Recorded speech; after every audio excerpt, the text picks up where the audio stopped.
One of the telling things in some of these anti-healthcare positions going on is you have these old people yelling, we don't want this, we don't want that, and don't touch Medicare. Like Medicare is a private thing. Medicare is a government-funded program that basically is health care to everyone over a certain age if they don't have another source of health care. I myself am eligible for Medicare. I do have a wonderful wife who is working, so Medicare backs that up. But I think that the key is to really get people to know more about what's going on.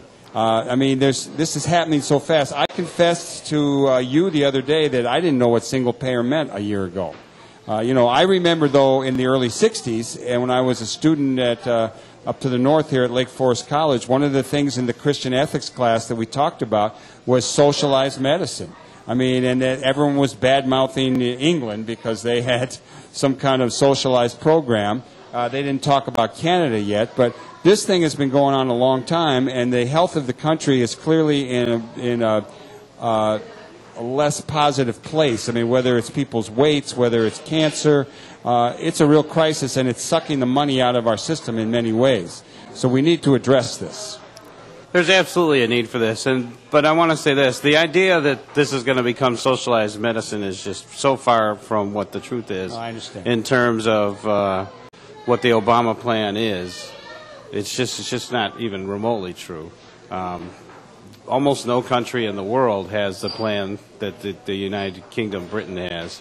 So for most people, this won't change the insurance picture at all. You'll still have your same doctor. You'll still have choice. You'll still be able to go to a specialist. You'll still be able to go to a hospital. It's not going to make long lines or any of that. It's basically, it's really a health insurance reform. It's about changing the way we pay for health care. Not the care itself, but the way we pay for care. Changes the way we pay for care. Down the line, I think that, there's a lot of money that goes to insurance companies that could go into better care. So this is a step forward. Who knows where government will go, where the world community will go on many issues. But this little step of reform, which that's a big step, would certainly lay the groundwork for even a broader conceptualization of what health care means, whether it means physical fitness, whether it be preventative medicine, or clinics in your community. Like, a number of people in this community helped to get a new health care center going on.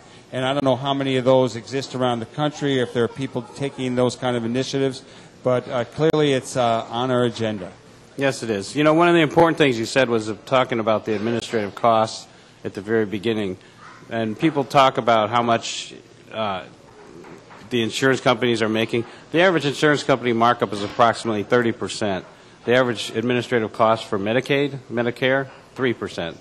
There is a lot of money to be saved there. That's a great figure for people to know.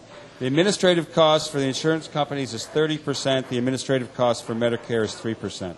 That's right. Okay. Well, David Fagus, give us a quick rundown again about where this meeting's taking place, why people should come, who's showing up. Well, I think the most important thing people can do who care about health care, and there really should be everybody, particularly those who are uninsured or already have chronic illnesses, but everybody should be concerned about this, is to come to this meeting and get informed, put a face on to your friends and your neighbors that you personally support the Obama plan or the single-payer plan or some hybrid of the two, and that this isn't the boogeyman and that this is going to be okay. In fact, this is going to be a very good thing in the long run. So we're having this meeting at Loyola Park Field House, which is at 1230 West Greenleaf and Sheridan. It starts at 6:30 Monday night. Dr. Ann Sheets, William McNary, Congressman Danny Davis, and Leslie Combs from Jan Schakowsky's office are going to be there to give us an update. There's going to be an opportunity to ask questions.